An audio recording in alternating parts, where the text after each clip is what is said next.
जय श्री राम, जय श्री राम। अगले सूत्र में बताते हैं, विश्वामित्र जी राम को लेने के लिए गए थे, परंतु लक्ष्मण अपनी माता से पूछ कर आया और कहा मैं भी भैया के साथ में जाता हूँ, रक्षा करूँगा, उसकी सेवा करूँगा, बंदगी करूँगा। तो माता ने, लक्ष्मण की माता ने भी आदेश दिया और राम की माता ने और कैकेयी समेत तीनों माताओं ने कहा जाओ, कोई बात नहीं, विश्वामित्र की यज्ञ को संपूर्ण करो। तो विश्वामित्र जी राम को अपने राज्य में ले गए।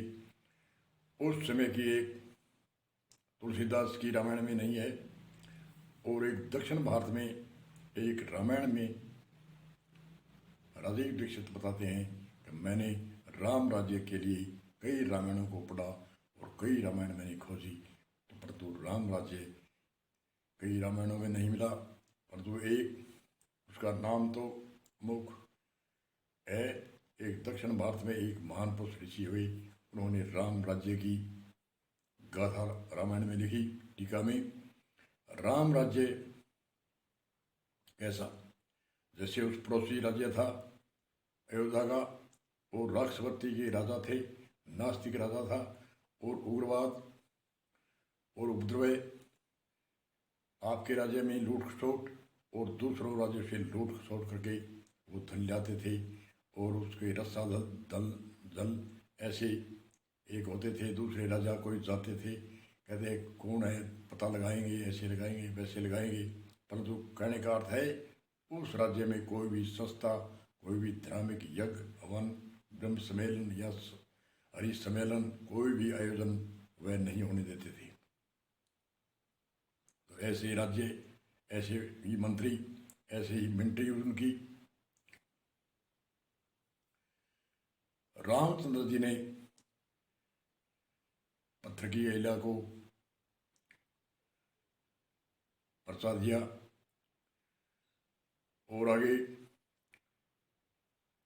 विश्वामित्र से कहा कि मैं जो हमारे जितने भी आस्तिक भक्त है, क्योंकि वहाँ नास्तिक तो परसेंटों में थे और आस्तिक और भगत तो बहुत थे, और सात्विक जीना जीने के लिए तो बहुत होते हैं, परंतु उपद्रवी परसेंटों में होते हैं।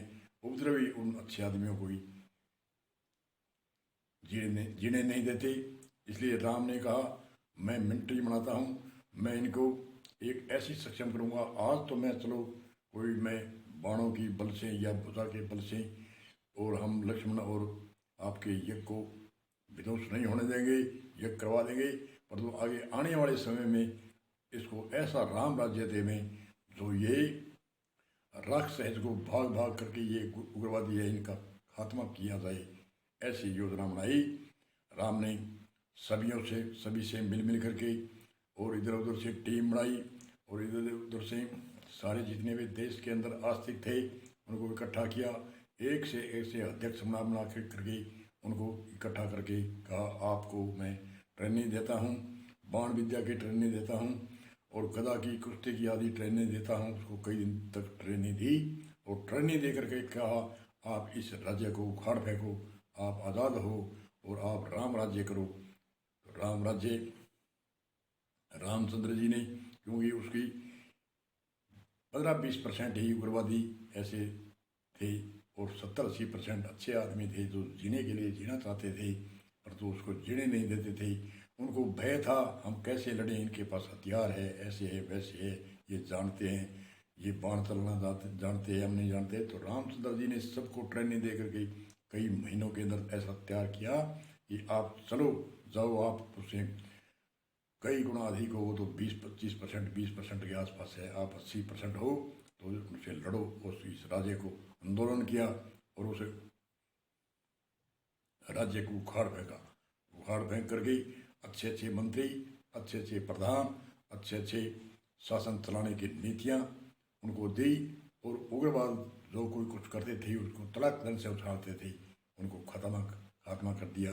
और कई डर के मारे जो नए नए उग्रवादी पनपे थे वो चाँद चप हो गए, और ऐसा शांत राज्य हुआ, राम राज्य हुआ। और नीति जो शासन है, नीति है, यही राज्य है।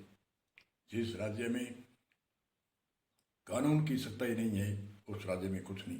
लचीला कानून लचीला राज्य, उनमें उग्रवादी पैदा होते हैं, उनमें लूट खसोट पैदा होती है, उनमें घूसखोरी पैदा होती है, उनमें अनेक तरह से उपद्रव होते हैं और घूसखोरी लूट खसोट और अपनी नीति ने समझ के दूसरों की छीना झपटी करके जो बड़े बड़े अधिकारी होते हैं वो छीना झपटी करके घूसखोरी लेते हैं, छोटे से लेकर के बड़े तक। उस राज्य में कभी विकास होने वाला नहीं है, ये नहीं है। इसलिए राम राज्य उस विश्वामित्र की जो राज्य था उसका नाम तो मेरे याद नहीं है, और तो वो राजीव दीक्षित है उसका नाम भी बताते हैं, अमुक राज्य का ये नाम था। और उसको उस राज्य को विश्वामित्र जहाँ रहते थे उस राज्य को रामचंद्र जी ने एक राम राज्य घोषित कर दिया, उग्रवादियों को ख़त्म कर दिया और नास्तिक थे उनको ख़त्म किया और आस्तिक थे उनको मंत्री बनाया, उनको ट्रेनिंग दी, उनकी मिलिट्री पूरी बढ़ चढ़ के, क्योंकि 80% जीना चाहते थे, 20% उग्रवादी थे, राक्षसवर्ती के थे राजा से लेकर के, और वो डर के मारे उनके भय था मैं हम लड़ नहीं जानते, हमारे पास हथियार नहीं है। तो राम ने ऐसा ही किया, ऐसे ऐसे हथियार बना कर दिए, ऐसे ऐसे हथियार उसकी संस्था बना करके उनके पैसों से, उनके ही पैसों से उनको ही सक्षम बनाया, उनको ही डिमांड खड़ी करी, उनको ही उनसे लड़ाया राक्षसों से, और लड़ाया तो उसको हौसला हुआ कि हम राक्षसों को, उग्रवादियों को हम जीत सकते हैं, मार सकते हैं, हटा सकते हैं, हम उग्रवादी को पनपन नहीं देते, ऐसी संकल्प भावना करी। और उसके बाद में उग्रवादियों को वहाँ पनपने ही नहीं दिया। इसको कहते हैं राम राज्य। ऐसा होना चाहिए हमारे राष्ट्र का राम राज्य, जो उग्रवादी घूसखोरी, जो ये नास्तिकता है, जो लचीला कानून है, इनकी जब तक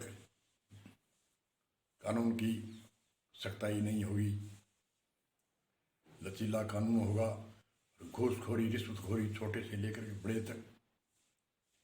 एक छोटा सा सर्वे करना आता है, वो क्या क्या कर देता है, बड़ा अधिकारी क्या कर देता है घूसखोरी से, और राष्ट्र का पतन करता है, और राष्ट्र के कार्यकर्ता नींद में सोते हैं और ऐसे करते हैं। क्या करें, ये तो करते रहेंगे। अरे क्या करते रहेंगे, जो शासन में आगे हार या जीत देखी जाएगी, परंतु शासन ऐसा बनाए जो लचीला शासन न हो, कानून सख्त हो, घूसखोरी खत्म हो, देश का विकास हो, राष्ट्र का विकास हो, समाज का विकास हो, परिवार का विकास हो। ऐसा शासन राम राज्य कहते हैं तुलसीदास जी कि ऐसे राम राज्य।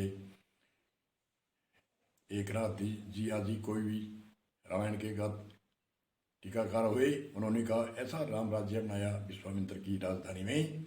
विश्वामित्र बड़ा खुश हुआ और विश्वामित्र का यज्ञ भी सफल कराया और वहाँ राम राज्य भी दिया, उग्रवाद को ख़त्म किया और कुशासन को ख़त्म किया, घूसखोरी लूटखोरी आदि आदि को ख़त्म कर गई और राम राज्य की स्थापना करी और न्याय नीति का शासन मंत्री और राजा वहाँ राज्य की स्थापना करी। इसी सूत्र के साथ में हम विराम देते हैं। आगे रामायण की कथा चलती रहेगी। बोलो जय श्री राम, जय श्री राम।